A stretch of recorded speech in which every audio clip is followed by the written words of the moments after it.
പരിസരം വൃത്തിയായി സൂക്ഷിക്കണം. വെള്ളം പാഴാക്കാതെ ഉപയോഗിക്കണം. ഓരോരുത്തരും ചെറിയ ചെറിയ കാര്യങ്ങൾ ശ്രദ്ധിച്ചാൽ പ്രകൃതിയെ നമുക്ക് സംരക്ഷിക്കാം. ഒരു മരം നട്ടാൽ ഒരു ജീവൻ രക്ഷിക്കാം എന്ന സന്ദേശം നാം മനസ്സിലാക്കണം.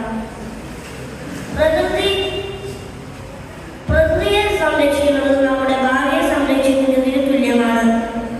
നമുക്ക് എല്ലാവർക്കും ഒന്നിച്ചു ചേർന്ന് പ്രകൃതിയെ സ്നേഹിക്കാം, സംരക്ഷിക്കാം.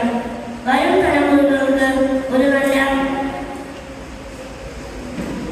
നല്ല ഒരു ഭൂമിയെ കൈമാറാം. നന്ദി, നമസ്കാരം. കൂടുതലായിട്ടൊന്നും പറയേണ്ട ഒരു സാഹചര്യം ശരിക്കും ഇല്ല. എന്നിരുന്നാലും ഏറ്റെടുത്ത കർത്തവ്യത്തിൻ്റെ ബാധ്യത ഉള്ളതുകൊണ്ടും എൻ്റെ പ്രിയങ്കരായ വിദ്യാർത്ഥികളോടാണ് സംസാരിക്കുന്നത് എന്നുള്ളതുകൊണ്ടും ഏതാനും ചിന്തകൾ പങ്കുവയ്ക്കാൻ ഞാൻ ആഗ്രഹിക്കുക. എല്ലാ പ്രകൃതി ദിനത്തിലും നമ്മൾ വൃക്ഷത്തെ നടും, അല്ലേ? നടാറില്ലേ? അങ്ങനെ നട്ടിട്ട് പോയാൽ മതിയോ? വെള്ളം ഒഴിച്ചു കൊടുക്കണം അല്ലേ? നമ്മളതിനെ പരിപാലിക്കണം. എന്തിനാ? കാരണം നമ്മുടെ പ്രകൃതിയെ സംരക്ഷിക്കുന്നതിൻ്റെ ഏറ്റവും പ്രധാനപ്പെട്ട ഉത്തരവാദിത്വം നിർവഹിക്കുന്ന, ചുമതല വഹിക്കുന്ന ജീവവിഭാഗമാണ് സസ്യങ്ങൾ. നന്ദി പറയുന്നു.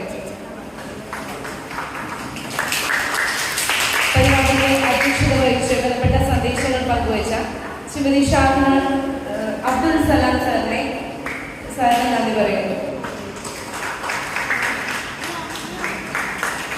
ഈ പരിപാടി ഉദ്ഘാടനം ചെയ്ത ശ്രീ സാജുമത്തായി ഗ്രാമപഞ്ചായത്ത് പ്രസിഡന്റ് സാറിനെ ഏറ്റവും ഹാർദവോടെ നന്ദി പറയുന്നു.